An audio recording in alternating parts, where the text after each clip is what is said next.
Nembangal daw yung ka-Ilocano, kumusta po kayo? So mag-update lang ako sa aking mga lagang kakatil Kalicano at saka lovebird. So yung mga itlog nila Bruno at saka si Bruna Ilocano, ang naapat, lahat po ay fertile. So tara, samahan niyo po ako ka-Ilocano. Nembangal daw yung ka-Ilocano, kumusta po kayo? So ikakanling na natin itong mga itlog nila Bruna Ilocano at saka ni Bruno. Ilocano red. Ano red sila.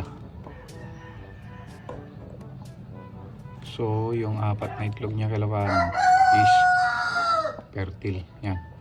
Yan, may mga ugat-ugat siya. So, i-update ko kayo dito sa aking mga alagang kakatil Ilocano. So, itong dalawang to, pinagpapares natin Ilocano, itong dalawang lutino natin. Ayan. So, hen po yung nandito. Yan, yung nasa left. Cock po yung nasa right Ilocano. Yan. So, mukhang nagbaban naman na sila. Medyo bata pa sila Ilocano, hindi pa sila fully matured. Kaya papa-matured muna natin sila. So ito naman si Guwapo at saka si Guwapa. So mating na rin tong dalawang to, pero hindi pa sila umiitlog. Kasi nabubulabog sila dito sa may Ilocano, dito sa may garahe kasi namin. Kaya gusto kong ilipat sila ng kulungan. Doon sa may dito sa may mga iba pa nating kulungan Ilocano dito. So meron din pa tayong dalawa dito Ilocano na lutino. Back to back din. Pinagpapares din natin Ilocano.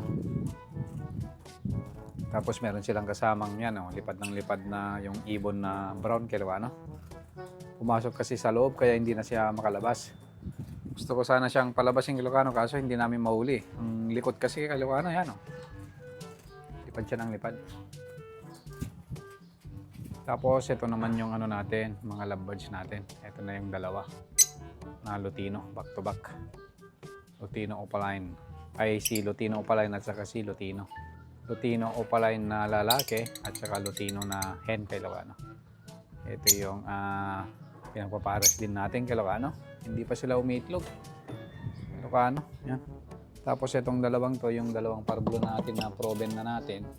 So nilagay ko dito sa baba ng kulungan nila Ilocano, yan. So mukhang malapit na naman mangitlog yung hen Ilocano kasi yan medyo naman yung sa may buntot niya Ilocano, yan kung nakikita nyo. Mukhang meron na siyang itlog. Yan.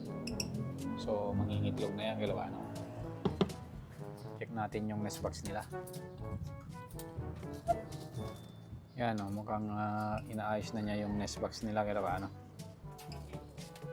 Hopefully mapaitlog ulit natin yan. Kasi nandito na yung mga anak niya Ilocano. Hindi ko pa sila nabebenta. Yan yung green. Ay hindi, yung parblo pala yung anak niya. Yun Ilocano yung nandun sa likod. At tapos dalawang green o pala yung split ino Ilocano. Yan. Tapos itong dalawang naman natin yan. Yung dalawang albino natin. Wala talaga to Ilocano. Ayaw nilang mag-breed Siguro ayaw nila ng isa't isa Ilocano kasi hindi sila nagbe-breed Ano ba itong dalawang to?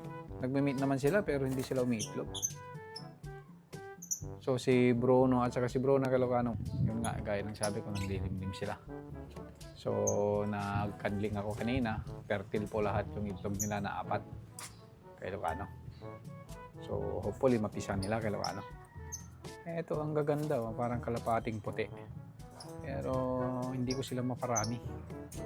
Kaya ako nagbaback to back na albino Ilocano kasi gusto kong magparami ng puti na kakatil yan. So ito lang po yung update dito sa mga ibon natin Ilocano. Good morning, good morning.